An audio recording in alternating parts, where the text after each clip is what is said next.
Good afternoon, everyone. Welcome to the Cobb County Board of Elections and Registration November regularly scheduled meeting this November the 14th at 2023. We will call to order our meeting at 3 p.m. At this time, I ask that all those that are willing and able to rise for the Pledge of Allegiance to do so.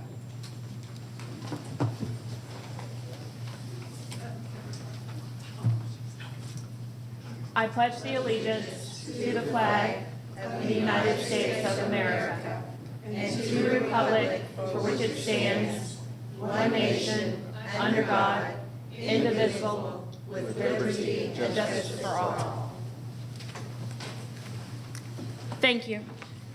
The next item on the agenda is the approval of our agenda, and I would like to propose a few amendments.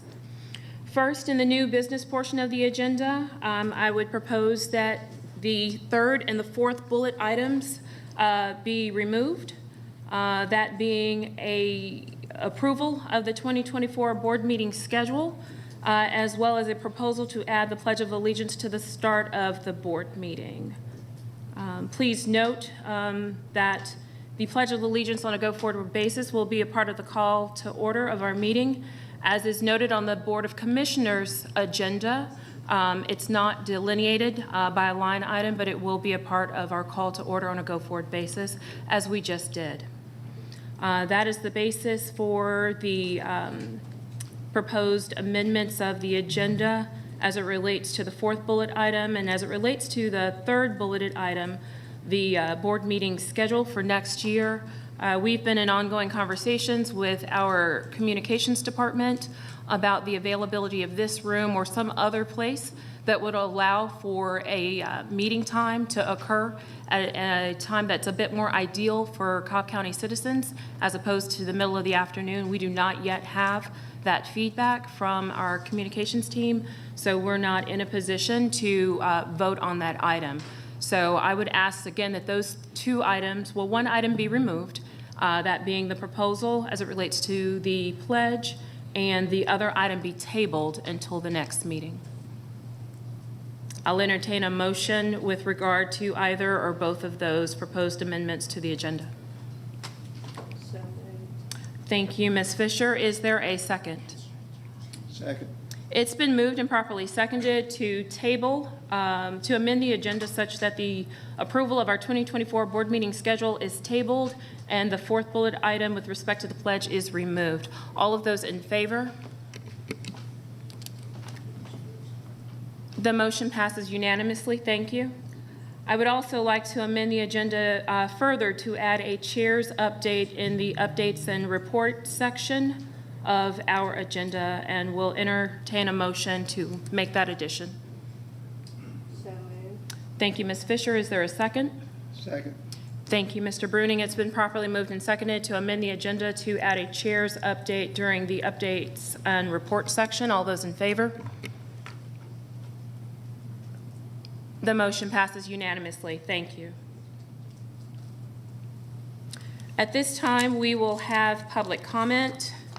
I note that due to the number of individuals, we've done this in the past, the number of individuals that have signed up to speak, we will be limiting public comment to 3 minutes. I also note that there were no individuals, correct, Ms. Brooks, that signed up for virtual public comment? Okay, great, thank you. Mr. Eugene Williams.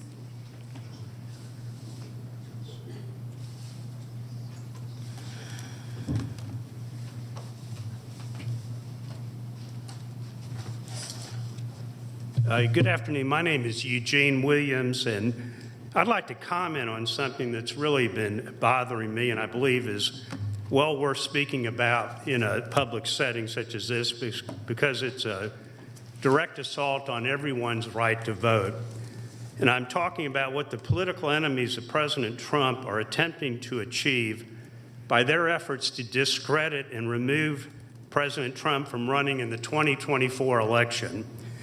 This is the worst case of voter suppression that I have ever witnessed in my entire life.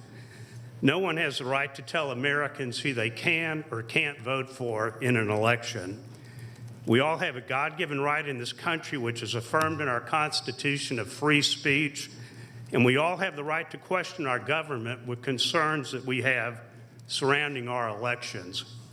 Election fraud does occur and elections do get stolen, and it affects both Democrats and Republicans. Just earlier this month, a Connecticut judge threw out the results of a mayoral race because of proven election fraud through ballot box stuffing. Last Tuesday, electronic voting machines in Pennsylvania were changing votes from one candidate to the other. Election officials acknowledged it and watched it happen in real time. We all need to recognize that this kind of stuff does happen and that there are real issues with our election process. And to watch the judicial persecution going on now against former President Donald Trump is truly despicable, and it's an outright attempt to suppress the voting rights of millions and millions of Americans. Americans don't want to turn this country into a banana republic like Venezuela, nor a communist dictatorship like China. We love our freedoms and find it despicable that instead of trying to defeat President Trump at the ballot box, they'll instead roll out the communist playbook and try to illegally remove him off of the ballot. I'm sure there are many on both sides of the aisle that recognize how damaging and dangerous this ill-conceived effort is to our country.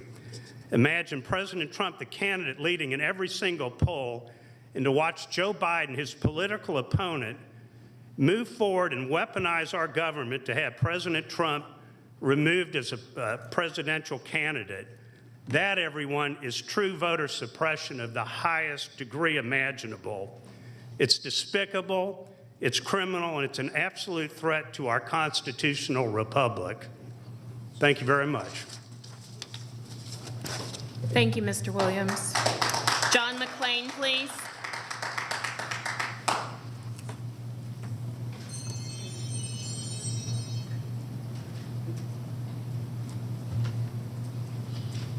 John McClain from West Cobb. I had every intention to come up here saying the pledge thinking that y'all wouldn't do it. I'm glad to see that you changed your mind. I don't understand the reluctance, though. I really don't. I don't know where that came from. I see one of the members did not stand up and say the pledge. I guess that means she doesn't pledge the allegiance to the flag of the United States of America. So I don't know what that means. But anyway,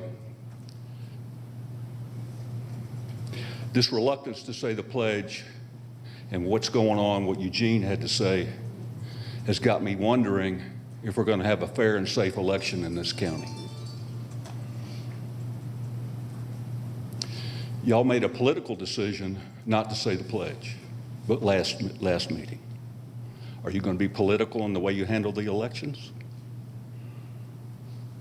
I hope not. It isn't funny either.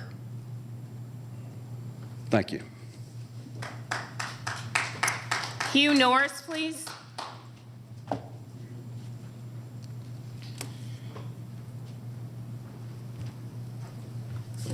Good afternoon, Hugh Norris. On August 21st, I asked if this Board of Elections meeting was official, as it wasn't started with the Pledge of Allegiance. I also asked what update we had on the publicly released Haldeman report, as Board Member Ms. Fisher had asked that the Board take a position and let the public know. Haven't heard anything yet. Finally, on October 9th, Ms. Fisher, just want to make sure the record's clear here, tried to get the consideration of the Pledge of Allegiance added to the agenda, and it died for lack of a second. That means 1, 2, 3, 4 members wouldn't give a second to allow consideration of the pledge. That's October 9th. Finally, today, it's on the agenda, and of course, with a last-minute change, we have it. I wonder what drove that. I think it's because the public became aware of it. To refresh to the board members, and of course, this is other than Ms. Fisher, the pledge is to demonstrate allegiance to the flag and to our republic. Okay? Now, I understand a verbal recitation of the pledge does not guarantee sincerity or true patriotism. To wit, yesterday, our United States House of Representatives, in that body, all the Democrats and 8 Republicans voted in the majority to not impeach Homeland Secretary Mayorkas for, in my words, paraphrasing, aiding and abetting the invasion of the United States of America. In my opinion, that's one of the highest treasonous acts possible. And yet these members of Congress do recite the Pledge of Allegiance. So in a way, I appreciate the importance of the October 9th vote where a second was not available. What that does, it causes me to question the sincerity of the overwhelming majority of this board. Where do they have allegiance or do they not have allegiance to the United States of America and to our flag? That is a sincere question in my mind. So this leads to a serious question. And of course, it's changed because you've all stood up now, and well, no, I'll retract that. We did say the pledge today, but I'm asking, should some board members resign? Because on October 9th, it was a slam dunk question for consideration, and it was denied. Should some board members resign? And now, updating, I think Jennifer Mosbacher, she doesn't appear to be infirm. I think she needs to... Excuse me, I don't think you have any right to invoke my name or to Yes, criticize. I saw you, ma'am. Actually, I saw okay, you. This isn't about This criticizing isn't me. about the pledge. This isn't Yes, about it is. criticizing Well, me. sir, we're not going Constitutionally, I have the we are right not not to going stand to for the resort pledge. to personal attacks. She owes us an That explanation. we are not going to resort owes us an to explanation. personal attacks. That's what won't happen here.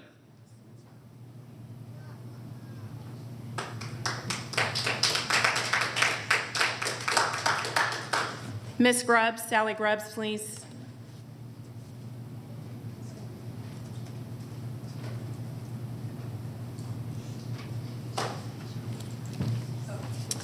Good afternoon, board members. Chairwoman Silas, thank you for allowing us the opportunity to speak, and I want to thank you for the decision to say the Pledge of Allegiance.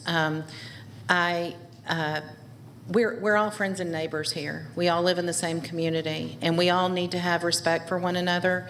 And I know sometimes we feel like we're in an adversarial situation, and I truly come before you today not in an adversarial situation or position, but because you all have committed, you've raised your hand, you've said an oath, I imagine all of you said an oath, to uphold the Constitution and to do what's right for our community when it comes to elections, because the reason why we're at such a tipping point and a precipice in this country is because people do feel like we are in a culture of distrust. And sometimes people's actions affirm that culture of distrust. One of the things that is kind of helping that culture of distrust is it's through no fault of this board, but we have legislators that have written laws that oftentimes conflict, and sometimes I'm not the most popular person in the room. I know it's hard for you to imagine, but when I talk to some of our legislators, I say, you need to read the bill and understand it before you vote on it, because many of them don't. And so we come before you with laws that you don't enact, but you are obligated to uphold. And the issue is between the Cobb Board of Elections and the Secretary of State's office. So you are saddled with this equipment around your neck that you have to implement and use, but yet you didn't vote for it. You didn't ask for it, and you are now charged with the responsibility of fair and equitable elections. My issue is certifying this election. This is a nonpartisan issue. I don't care if you're a Republican or a Democrat or independent or whatever, but I have an issue with certifying the municipal elections. DeKalb County did vote to certify. It was a vote 3-2. There's issues all across the state, and I realize this puts you in a difficult position. But I think we're at the point in our country where the boards of elections need to prove to us that it was a fair election, and I don't think you can prove that. I think there are reconciliation reports that show discrepancies. And personally, Chairwoman Silas, I would like to thank you for emailing me. It was, I think, 12 49 or 59 on Friday night. It was late. I know you were working late into the night to correspond with me, and I very much appreciate that. But I want to read to you from Fulton County. Their chair said, "Commissioners, I regret to inform you that late last night after the recount was conducted, we discovered that there was a discrepancy between the number of votes initially counted for advance voting ballots and the number reported during the recount. The staff suspects that a box of advance voting ballots was not scanned into the system. As a result, we are retabulating all of the advance voting ballots only this morning. This process will take some time, so the Board of Registration will not be able to certify the election results at 11. We will reconvene our meeting at 11. We will recess the same until the tabulation is finished." And it goes on for just a little bit. So I want to use my time wisely. I'm asking you to not certify the municipal elections, because the only reason they knew that was because of the recount. Thank you. I apologize for interrupting your time. Okay, thank you. Thank you. Sally Riddle.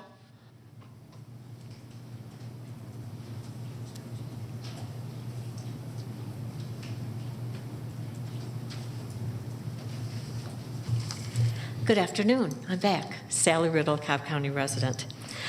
I know that a number of us have brought up shift work during the past several months as a way to improve recruitment of election day workers.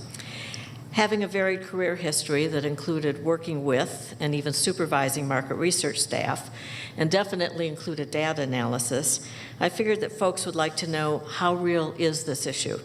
So yesterday, I sent out an email to a number of folks who I know are active and who care about their community, many of whom I've done volunteer work with. Now, results are just starting to trickling in, so it's not a huge number yet, but amazing in their consistency. So the results to date: the number of individuals who responded who have never worked on Election Day, citing the long workday as their reason, 5. Of that number, who would strongly consider working if shifts were available, 5. And of those 5, those with friends who would consider working. In other words, those who have actually had the conversations with individuals that they know, which isn't probably the most common conversation in the community about whether you would work as an election day worker. Out of the 3 that have worked on election day who responded to that question, excuse me, that's the wrong thing. Of that 5, friends who would consider working, 3. 3 out of 5 had people they knew that would consider working. So the second part of it, those who responded who actually have worked on Election Day, and this showed some potential for concern, 3 of them, but 2 out of those 3 will not work in the future. One gave me her reasons, and I won't quote everybody, and this is an individual who's worked as an Election Day worker for many years, is not as old as I am, so age isn't exactly the full issue, but she's a polling location assistant manager even in the past. And she said, quote, "I've worked many years as a poll worker and also as a partial shift person in early voting. I totally agree and have decided that I can no longer work the elections, primarily the work involved. Of course, the long days. And this was a new issue to me, but the setting up and closing down the machines is arduous as well as tearing down tables, etc. I find I can hardly walk the day after an election. It's also difficult for me to miss work the day before to set up. If I were still gainfully employed and supervising a similar activity that requires so many seasonal workers as Election Day does, I'd be working on retention of experienced workers. I'd be surveying past workers now or in the very near future on who is planning and returning, and if they can't, why not? Obviously, some may not be in the community any longer, or others may have developed health issues or other time conflicts. But if they are folks who would work a shift versus a long day, I would want to retain them, and those individuals can hopefully refer others who they've talked with in the past who are interested but thought the day was too long. Thank you, Ms. Riddle. Pamela Reardon.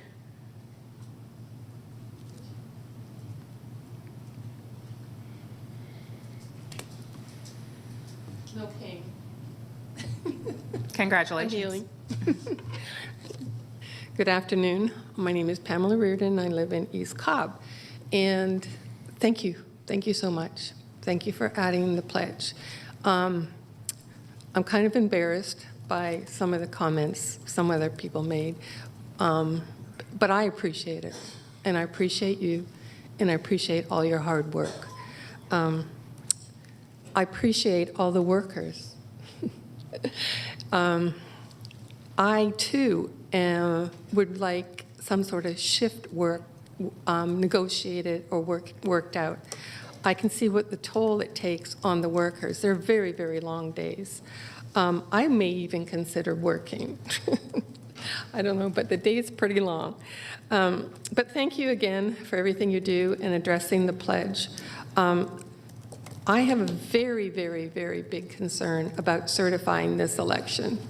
I, too, I was here on last Tuesday night, and I saw the multiple addresses, people who voted more than once, because Jarvis is messed up, and we cannot verify whether those are actually duplicate people voting, or if there's a mistake in the system, or it's called an I instead of an X instead of an A, or whatever. But we have to find out why. And then I get in the car, and then I hear Brad Rassenberger say, oh, Jarvis is working perfectly. We've done so much hard work over the last 2 years implementing it. I was opposed to that at day one, a year and a half to 2 years ago, because it wasn't investigated. There was no plan. They didn't know what they're doing. They took a software that shouldn't be used as a registrar database, and then they had to gerrymander it into something else, and then they had to add e-pulse because of the poll pads. This is, I was in software in that industry. This is a mess, y'all. I don't know how we're going to be able to have fair and free elections next year. And please put pressure on the SOS and try to get them to guarantee that this is going to be fixed sooner than later. And I would like you, I mean, it's gone now, but the map situation is not a good thing either. Am I done? Do I have time? You have 19, now 18, now 7. Oh, okay. And I would like to say that I attended the federal, a few days, True the Vote, fair fight against True the Vote, and I'm appalled at fair fight and wasting the court's time and those people's time. That's all I'll end. That's your time. Thank you. Bob Maynard.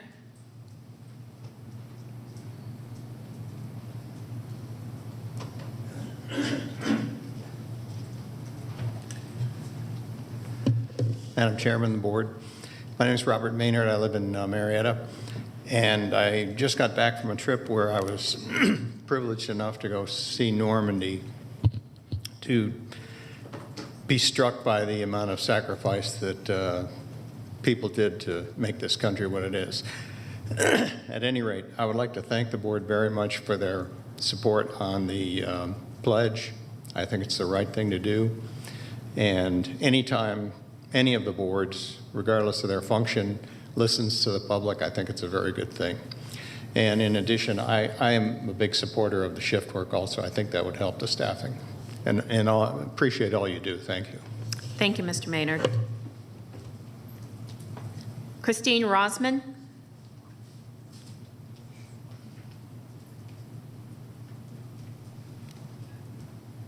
Hello, Chairwoman and Board.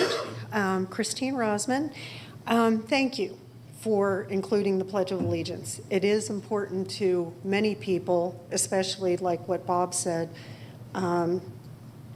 people that value what our country has gone through and what our veterans have done so that we aren't a banana republic. We are the only nation in the entire world that has free speech, okay, which is great. And, anybody has their choice. If they don't want to say the Pledge of Allegiance, that's fine.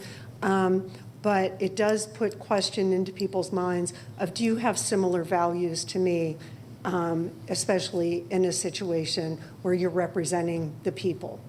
And in fact, I brought that up at the Board of Commissioners meeting today, saying about the Board of Elections, and saying, how do we keep the Board of Elections accountable if they're not elected? You know, you all have been assigned by persons to represent the constituents, yet we don't have any say-so. And I know that Chairwoman Cupid is running for re-election, and I'm sure that that she is listening to the constituents, and I would imagine that this is a priority for most people, especially when we see the debacle that's going on in all these other countries, and the debacle in DC and other debacles. But when I told a couple of friends about this, about not saying the pledge, and again, thank you for agreeing to do that, and I hope it is genuine and not disingenuous, but they were just appalled, because they said, you know what, had my dad been alive, he would come and speak to your Board of Elections and say why it is important. Because when you took your oath, it was to the people, to the Constitution, to what we stand for.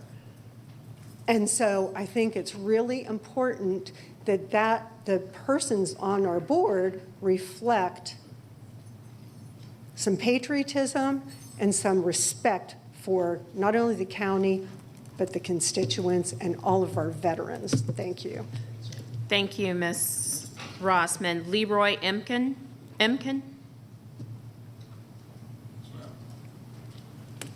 Hey there.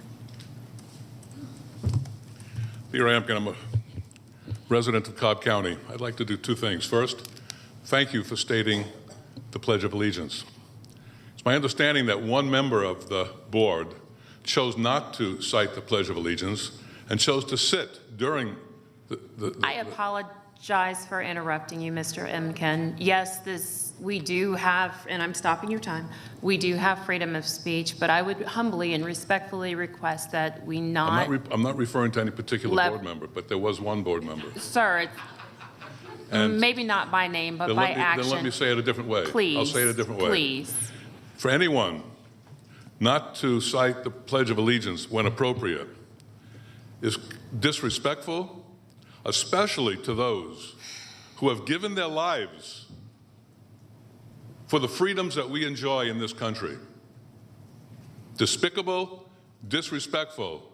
The thousands of men and women who have died in the wars that we have been involved in. Mr. Emkin, we continue to levy stopping your time, we continue to levy personal attacks. I'm not attacking anybody. But yes, you are, sir. If I were to tell you you were disrespectful, that would be me personally attacking you. So. Okay, then I will continue with the. Respectfully, I'm asking that you Let me continue with the Pledge of Allegiance. I pledge allegiance to the flag of the United States of America and to the republic for which it stands, one nation, under God, indivisible, with liberty and justice for all. Thank you. Next, you may not be aware, but I am aware of the voter fraud that occurred in the 2020 election and recent elections. And you may not know, but let me inform you, Federal Judge Totenberg issued an order on November 10th, just a couple days ago, denying the Georgia Secretary of State's election board motion to dismiss the Curling versus Ratzenberger case. The Secretary of State claimed Dominion was secure. The case is set for trial beginning January 9th. Judge Totenberg was scathing in her order about the massive vulnerabilities of Dominion ballot marketing devices and the conduct of Ratzenberger and company.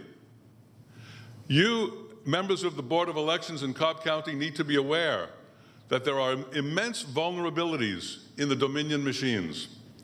Judge Totenberg, I read her 135-page order this morning before getting up.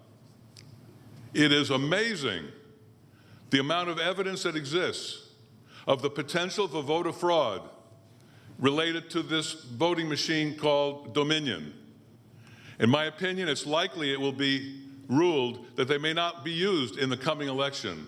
I would hope that all of you on the Board of Elections for Cobb County consider this and put pressure on the Secretary of State, so-called Secretary of State, to remove the Dominion voting machines, even if it involves paper ballots. And I know how difficult it would be to do paper ballots, but it's clear, in my opinion, based on what Judge Totenberg did, voter fraud potential is extremely high. Thank you. Thank you, Mr. Empton. Kathy McLean.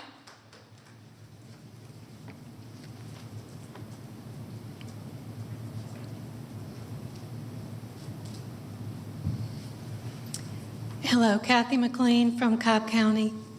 I've lived here about 20 years. I've never spoken. This is my first time. I am really concerned for our country. All of us here live and breathe the same air. We were all created by the same God. We all want the same things. We want to raise our children to be able to play in the street freely. We want to love our neighbors. We want to have compassion for one another. There is so much hate in the world. There's so much deception. I myself do not trust this election process. It troubles me. The Curling versus Raffensperger case was brought about by a Democrat, not a Republican. It's not a political thing. Everybody in this country should realize if you don't have the God-given right to speak and believe what you want to believe, we are in deep trouble. And if you don't want a republic, if you don't want a republic for which we stand, you will have Marxism or you will have communism and you will have a dictator that God help us all if you're not doing and believing what he wants you to do. And it's not going to be, just do what I want you to do and I'll give you money to go buy your condo at the beach or whatever. It's going to be horrible. This is really not about black, white, green, yellow. It's not about Republican, Democrat, Independent. It's about let's live as God intended us to live as human beings. And by the way, we've kicked God out of our courtrooms. Who knows the Ten Commandments anymore?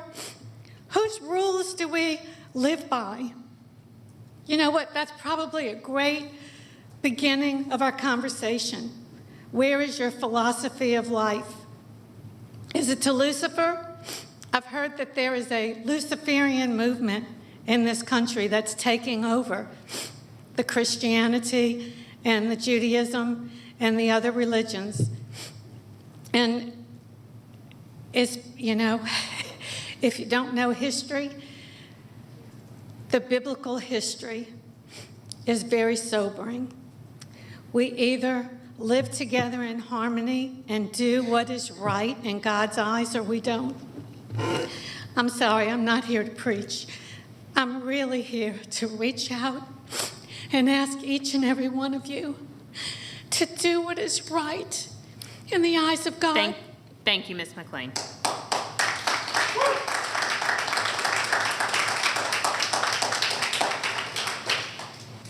Moving on to the next items on our agenda, that would be the approval of our meeting minutes from our October the 9th, 2023 regular meeting, as well as our election night meeting.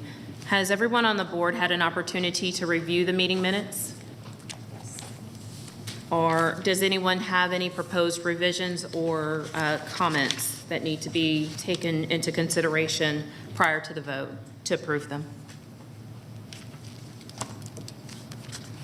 Hearing none, I will entertain a motion to approve our October 9th regular meeting minutes. So moved. Is there a second? Second.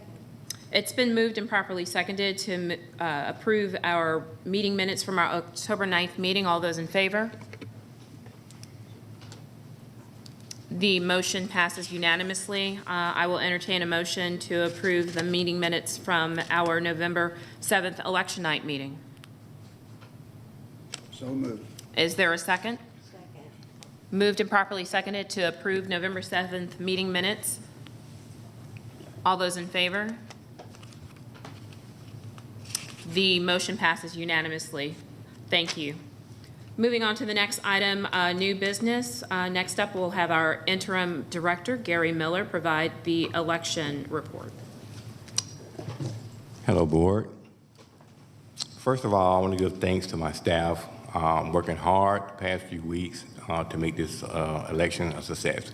We had a great election night.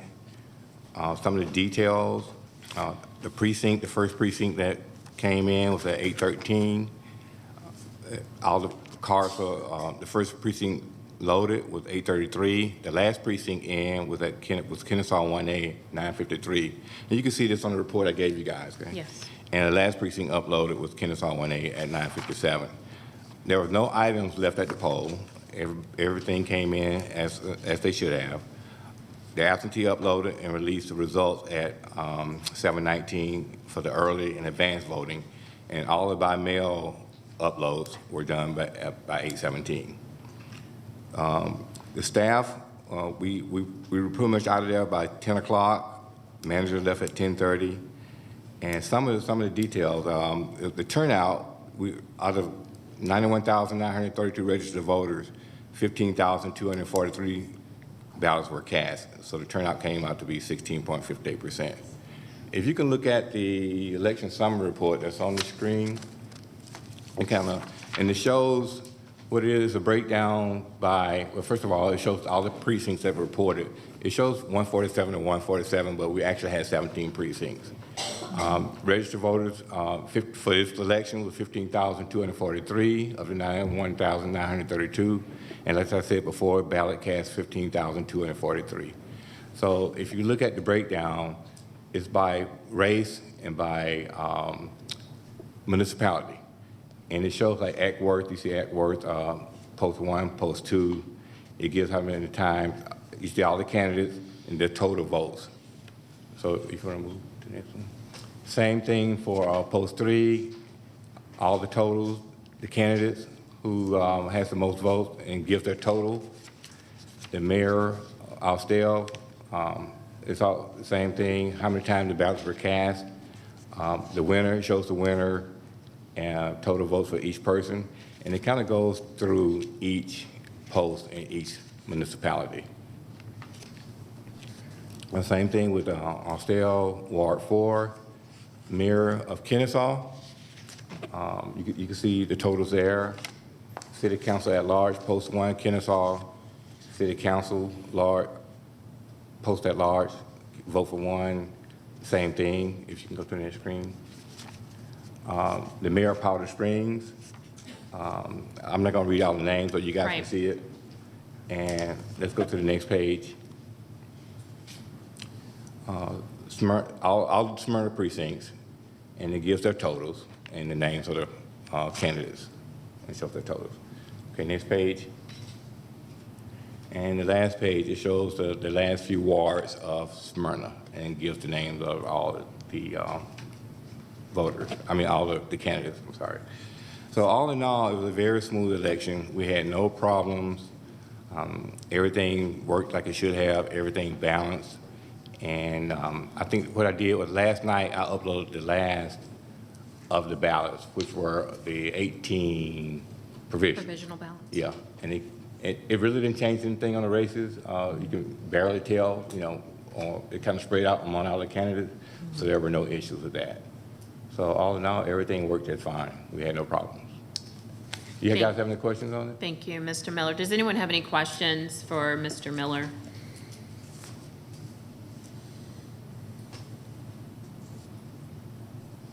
Okay.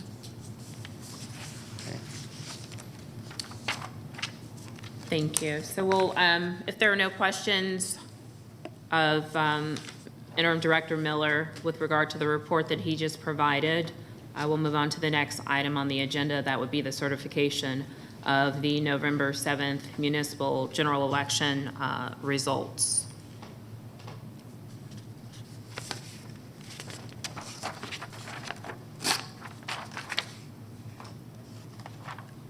If there is a motion Is there a motion on the floor with respect to the certification? I move that we certify the results of the November 7th municipal election. Excellent. Is there a second? Second. It's been moved and properly seconded. Is there any discussion?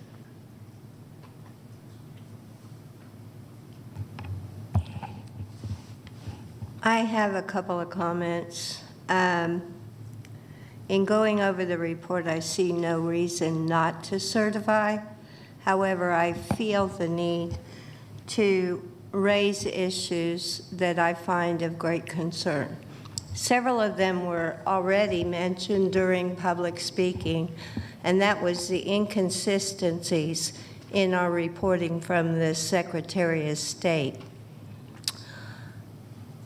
Jarvis, I believe, got blamed, in my opinion, based on responses from the Secretary of State. It appears to me to be more ePulse, the operating system for the poll pads, than it did Jarvis. However, since I'm a novice and new to this game, I can't say that with full confidence.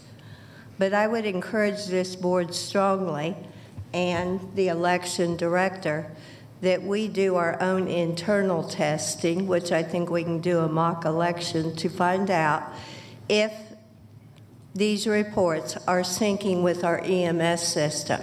I requested multiple times these reports, and I believe last evening I did get the day of report comparing ePulse to EMS, but I did not have the advanced voting. And in my mind, considering there was a differentiation between those two reports, that is enough for me to vote no. However, it would not affect the outcome of the election. But I believe it's incumbent upon us to know what created the difference of 6 votes. So just to pare it back so that we're all on the same page, you are referring to the Jarvis report as compared to EMS being the election management system, the internal numbers that we uploaded on night of. Am I correct? No. Okay, that's why I'm asking. So, I believe the report that Jennifer provided was from ePulse, not Jarvis. Is that correct? I think ePulse is a problem. We've been so focused on, and by the way, I do want to seriously commend all the people who work hours and hours very diligently to try to assure that we do have fair and transparent elections. Thank you. You all do yeoman's work.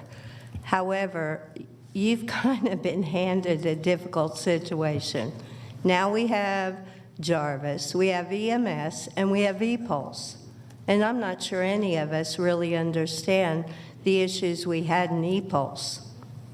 So ePulse came up with 6 different votes, is that correct?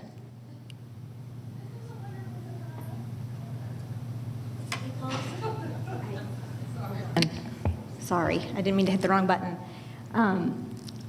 It's not, in Jarvis, the 6 votes are there. They did not transfer over from ePulse, but they were added in to Jarvis. I mean, do you want to speak to what we did this morning? Yeah, you're right.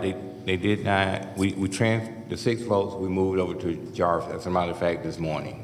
So it all matches up. I'm sorry. It's an ePulse to Jarvis sync Right. issue. It was an ePulse to Jarvis sync issue. They It did. didn't transfer over, so we had to add it manually to okay. Jarvis. It's an ePulse to Jarvis. It's an ePulse, but obviously for purposes of this body and clarification for individuals that are here, ePulse is the operating system, as Ms. Fisher referenced it, that syncs or upon which the poll pads are connected.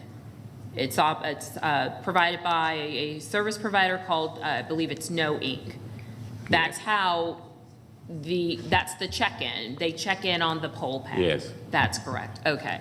And then obviously Jarvis is the You can look at voter it. management plus system, as Director Evans has shared with us. Those systems should be synced.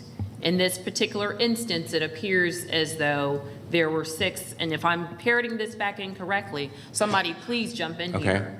But those 6 there were 6 votes that were recorded, or check-ins in e-polls, that credit was not provided in Jarvis. Am I correct in that? Yes. That's the way I understand it, but any idiosyncrasies coming from the reporting systems that operate our elections should give us all cause for pause, in my opinion. I sold software-based products, and that is one thing that we did months and months and months of testing is the reporting coming out of that software accurate and trustworthy? And it really does concern me at this point. Jarvis was not the perfect solution, as our Secretary of State said, and then e-pulse to add a third layer of complications for our election workers. I don't know how they keep it straight, but I just felt the need to voice my concern that this needs some follow-up and some focus, because all 3 parts are what make up our election, not the BMD, not just the scanner. We always forget about the poll pad and just accept whatever number we're given that was cards cast. Cards no? Cards cast is the EMS system. Well, used to be. Now we have e-polls to tell us how many votes were cast. E-pulse is the poll pad check-in. Right. E-pulse is the poll pad check-in, so that's voters given credit for voting. Which if they're, okay, you're going to have to help me here. A voter check-in results in a card. That card, if it's plugged into a BMD, becomes a card cast, right? No. The BMD is simply a ballot marking device. It is simply the vehicle by which you mark your ballot. The casting happens on the scanner. All of these numbers should match. And my And understanding, if they don't match, there should be questions asked. So all I'm asking, in order to comfortably certify this election, is an agreement from this board that we will further investigate the issues and how it really works on the back end, comparing all 3 reports. right, and I believe that has what has taken place over the course of the last 72 plus hours into the wee hours of the morning. My response to Ms. Grubbs at 12:30 at night, Ms. Mosbacher, Vice Chairwoman Mosbacher on the phone, I believe that was Sunday night or Monday night with Director Blake Evans at 10:30 at night, then prompted me to be on the phone with her at midnight. And my understanding, the EMS, just for clarification, that is us taking the memory cards, uploading it. So that's why there's the distinction, am I correct, Ms. Vice Chairwoman Mosbacher, in drawing the distinction between the cards cast, if you will, that results from, as noted, the information that is in the scanner, we upload, and the memory cards come back to our office, and we upload that. And that's how we have our EMS numbers. And those EMS numbers tie, correct, to the Jarvis numbers. Correct. Do the EMS numbers include the number of registered voters who were checked in? EMS is I was gonna cards, say- go ahead. EMS is where we, essentially, what happens at the poll pad is where we give voters credit. So that's where a voter's assigned, where Jennifer Mossbacher shows as having voted. But we are anonymous voting. You can never tie a ballot back to a voter. So in the EMS system, we are looking at ballots cast or cards cast, as you will, but ballots. So Which proves my original point. but EMS and Jarvis, the number of voters given credit in Jarvis and the number of ballots cast those numbers tie for ABM, AIP, and Election Day. The discrepancy was between ePulse and Jarvis. I understand where the discrepancy was. And to your point, Madam Chair, I requested not once, but twice, the reports that you all worked on Sunday with Blake or whoever it was from the Secretary of State so I can analyze this. I received last night one report from the day of. So those are my comments. Does anyone else have any further comments? I do not. Okay. Noting that the motion was made and properly seconded, we will go ahead and move forward with the vote. All those in favor of certifying our election results?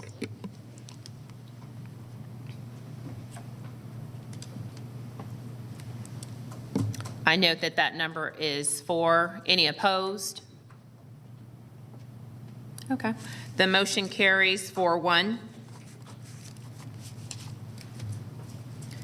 Moving on to the next item on the agenda, that would be our office reports and updates. We'll start with divisional manager updates, and I do note that, I believe, will you be providing them? Yes, because the division manager for the Prep Center, he's not feeling well, so he's not here.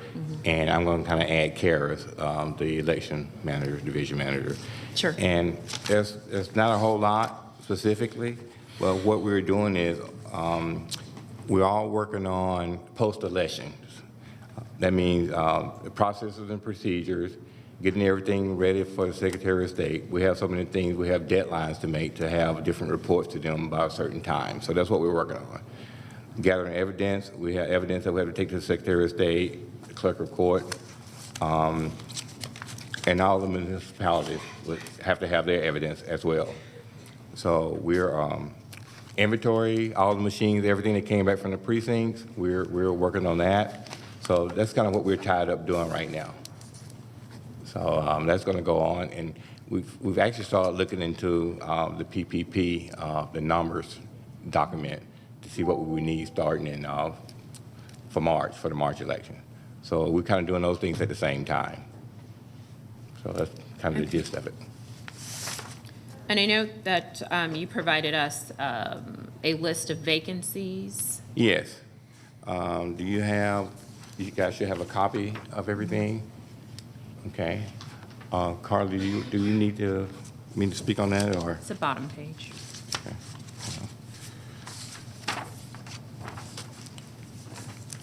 Okay, you have all these in hand, right? Mm-hmm. So what we have right now, as you can see, it gives all the pending posts, it lists each job, each position, and where we are on it. Sure.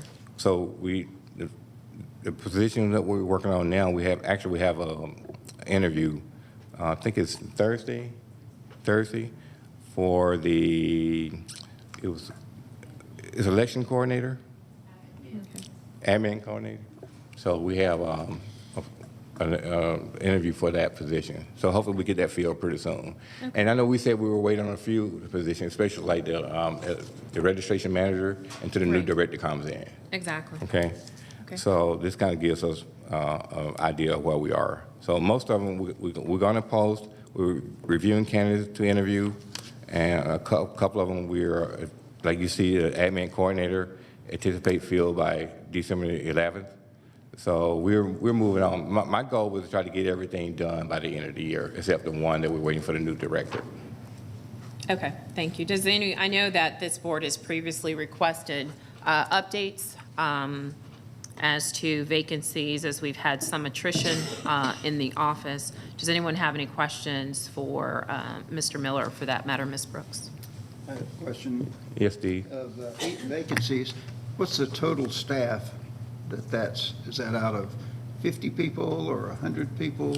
We have, I think it's around 50 between part-time and full-time people Okay, in the office. And all the rest are like seasonal, right. yeah. Right.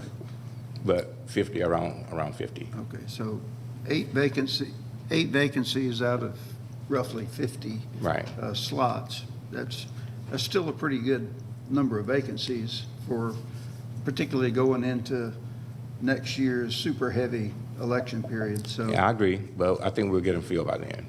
great. And I believe some of these positions have been reclassed such that we can right-size their responsibilities Right. and their compensation, such that we can actively recruit the right types of folks to go into the position. So I think, Ms. Brooks, I know that you've done a lot of work in working with our Cobb County HR department to get the positions reclassed, as well as working with the divisional managers whose departments those roles are in. So thank you for that. Ms. Fisher, I apologize. Go ahead. That's okay.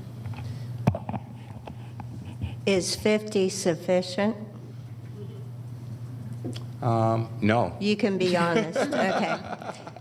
What would be sufficient? Because in working from the other side of this dais, it always appeared to me that you all are not given the appropriate number of staff. Well, that's always been a problem, getting the funding for it. That's been the biggest problem. But usually, that's why we use so many temps and seasonal, especially during election time. Now, during off season, like when there's no elections going on, 50 is fine. But when next year's going to be full of elections, and we will have to kind of bump it up a lot to make it work. How many, I'm sorry?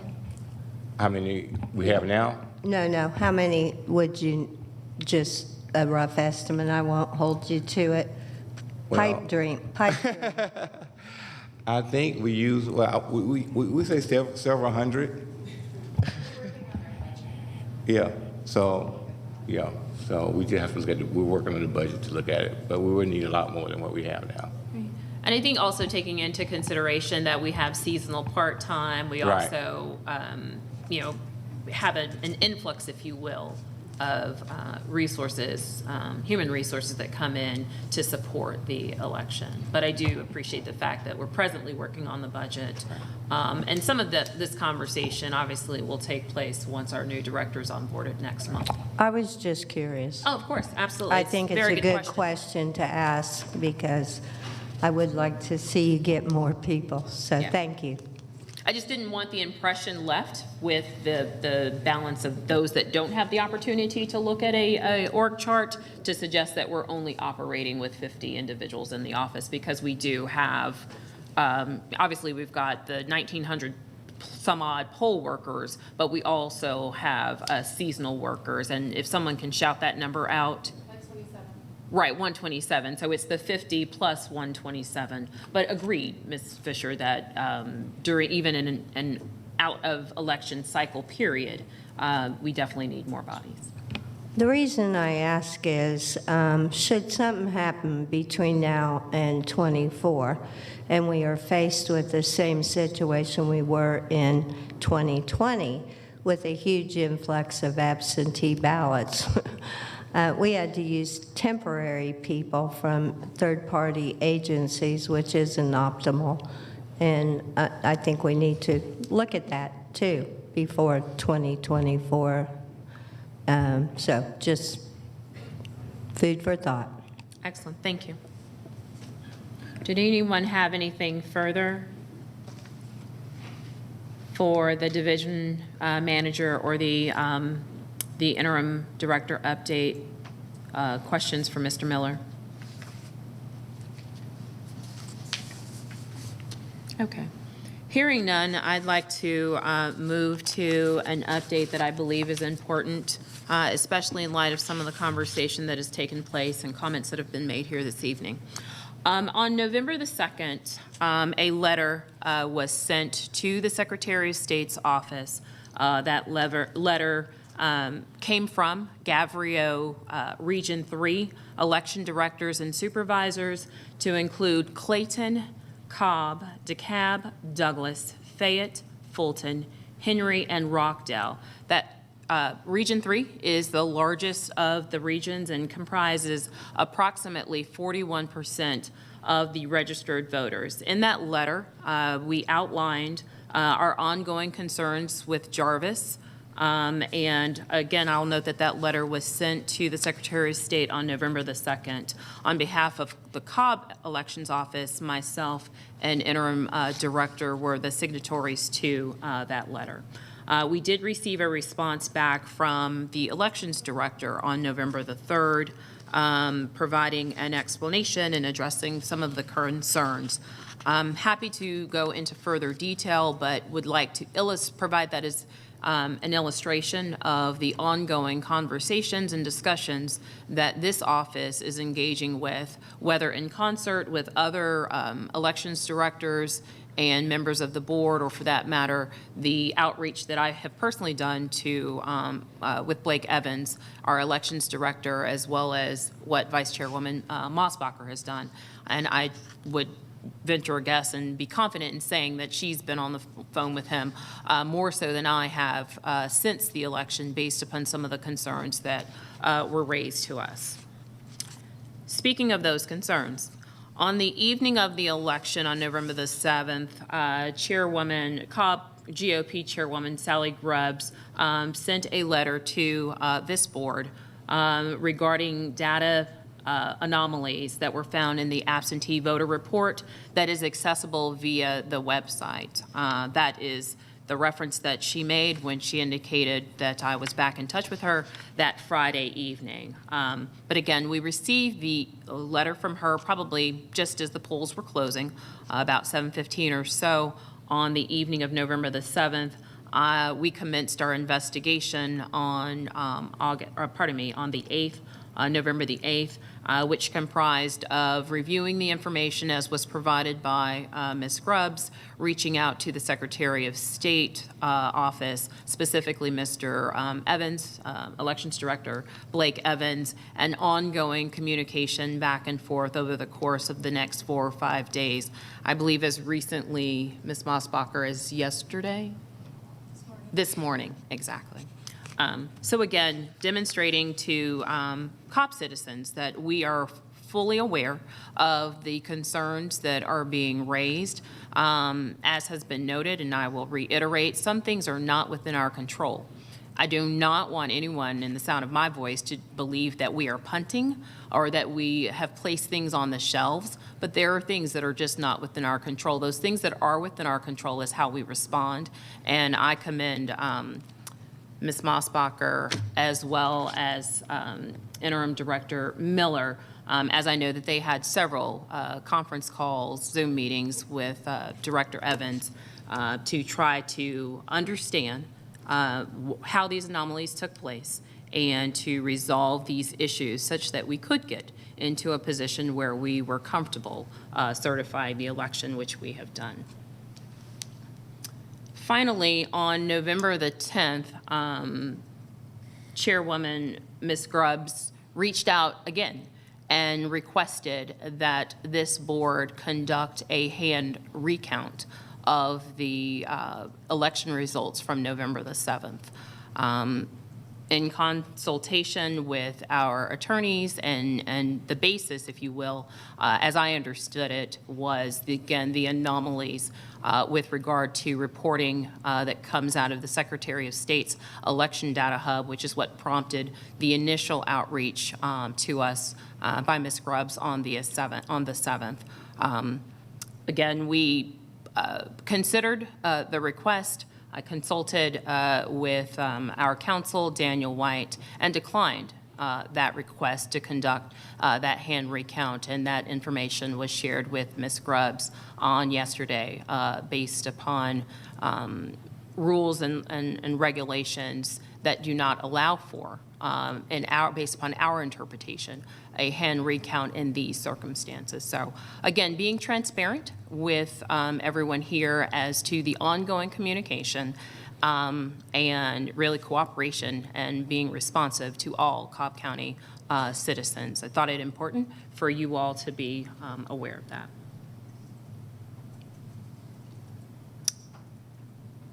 I will have further comments during board member comments, but at this point, we'll move on to the next item on our agenda, which is old business.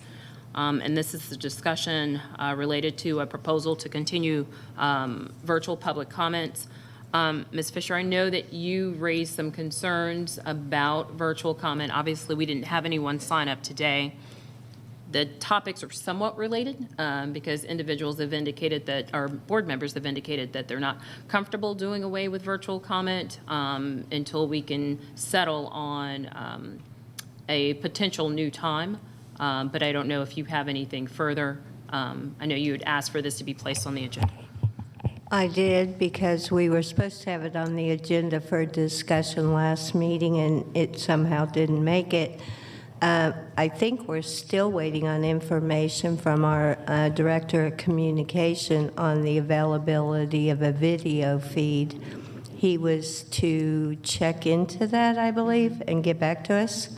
Hence the reason why I didn't make it on the agenda, because we did not have the information. But I did reach out to him on yesterday on a couple of topics, this being one of them, and I anticipate I will follow up with him again tomorrow. I believe this is the second or third month in a row we have not had virtual participation, at least the second month. I know it is taxing for them to have to add that, but I agree with moving the meeting as Board Member Everett has suggested. Evenings are usually better attended than daytime.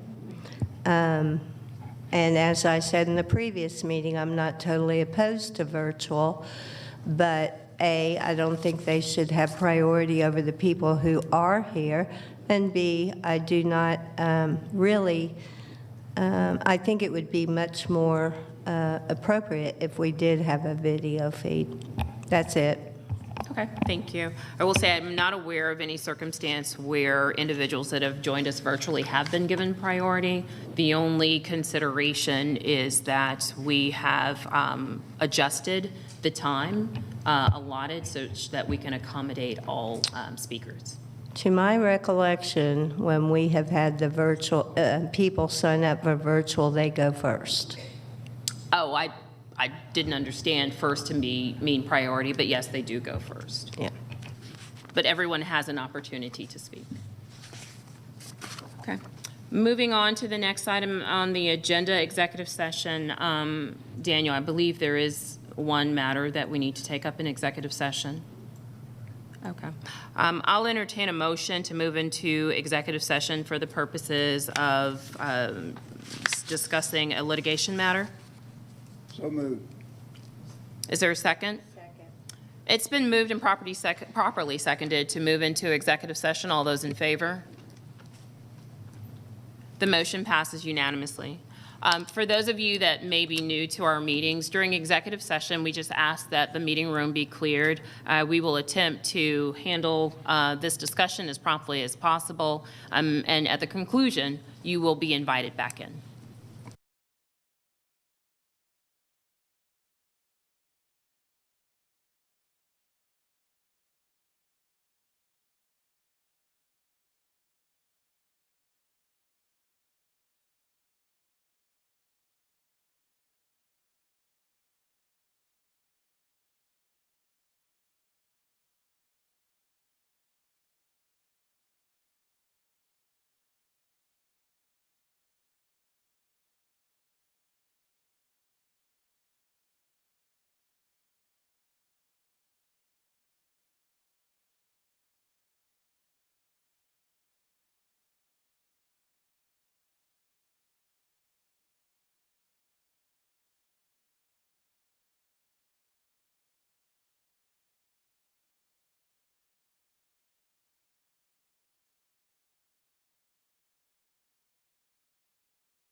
Thank you.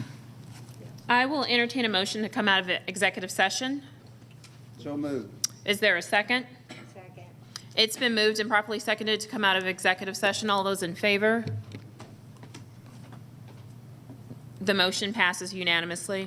The last item on our agenda is board member comments. And I do have a few things I'd like to share. I really wish the balance of our visitors were still here for this, but I am going to defer to the end.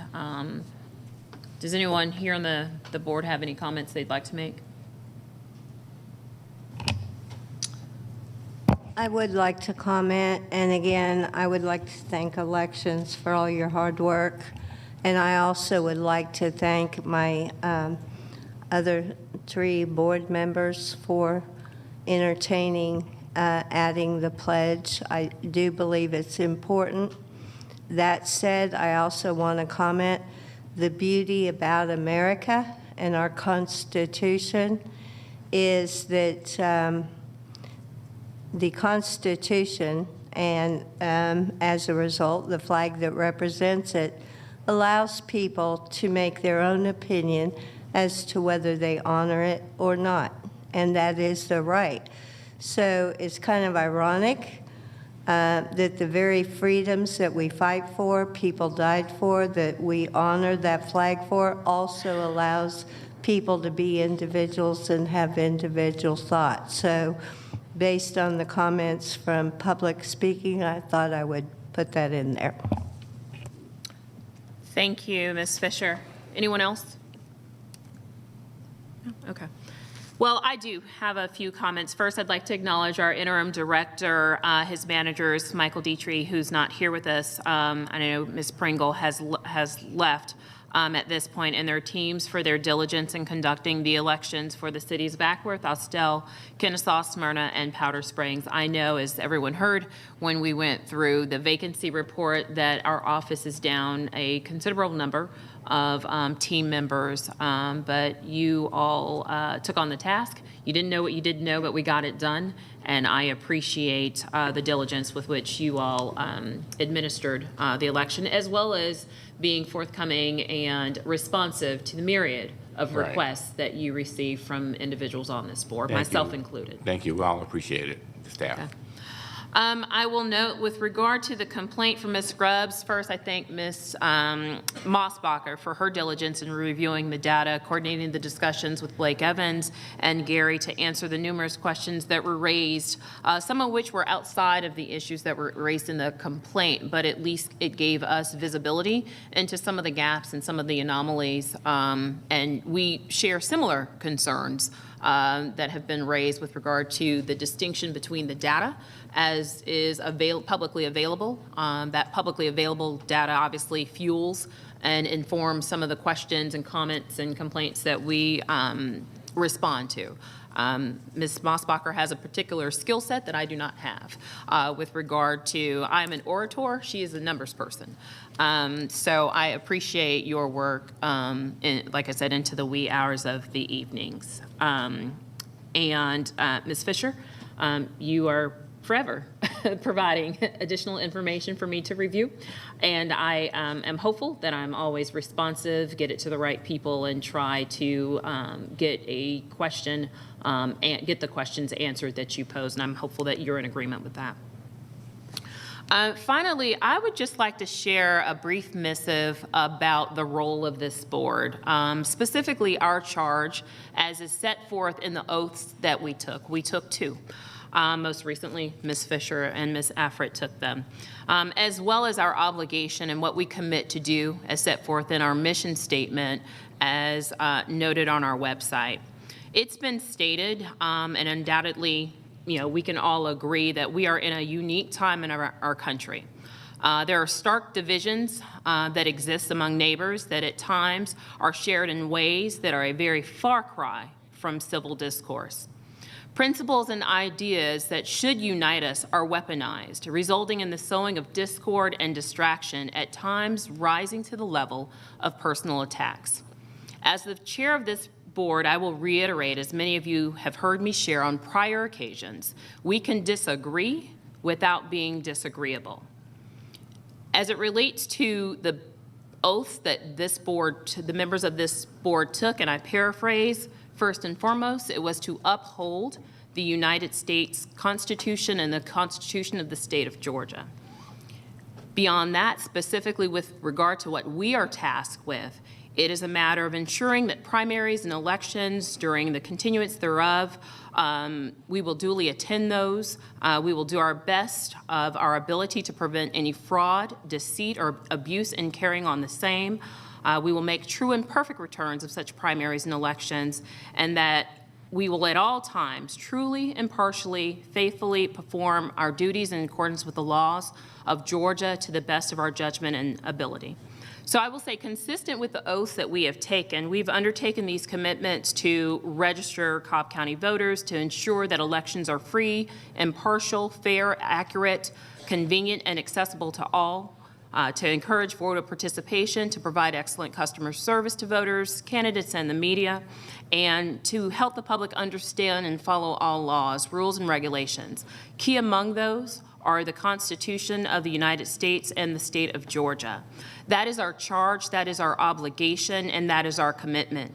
And any suggestions otherwise, in my opinion, are patently wrong.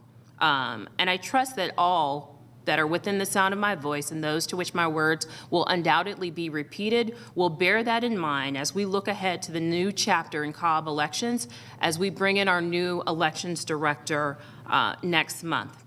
It is not often that I will personally respond in this type of form to any statements that are made in public comment. However, I must admit I was appalled at the personal attacks that were levied here today. To the extent that the failure to say the Pledge of Allegiance at this meeting, the meeting of this board, would nullify or deem the meetings to be unofficial, well, that would mean this board's action over the 30-plus years it's been in existence prior to this composition, all of the work that they did, all of the elections that they certified are null and void. So to make that suggestion that our meetings were not official because they did not start with the Pledge of Allegiance, I don't know why that same commentary was not raised in the 30-some-odd years that this board existed prior to this current composition. With regard to the Pledge of Allegiance, I note that those words were originated in 1892. That's when the first version of the Pledge of Allegiance was drafted. Tying it to the ability and the right to vote, that's someone's right, but I would say in 1892, 4 of the 5 individuals on this board weren't even permitted to vote. And yes, there have been multiple iterations in 1923 and 1924, and then subsequently in 1954, but to go so far as to suggest that the Pledge of Allegiance is inextricably tied to voting when it originated at a time when women could not vote, and dare I say, people like me, that look like me, were challenged in our ability to exercise that right to vote, is a far cry. I would hope that those of you that are here next month when we come back, and the month after that, and the month after that, would all bear that in mind. And to Ms. Fisher's point, she indicated the very same pledge that is indicated we need to say, and we're fine with saying it, or those of us that are fine with saying it will say it, but it also protects the same freedom to exercise free will. So with that, unless there is anything else, I will call the meeting adjourned at 4:41.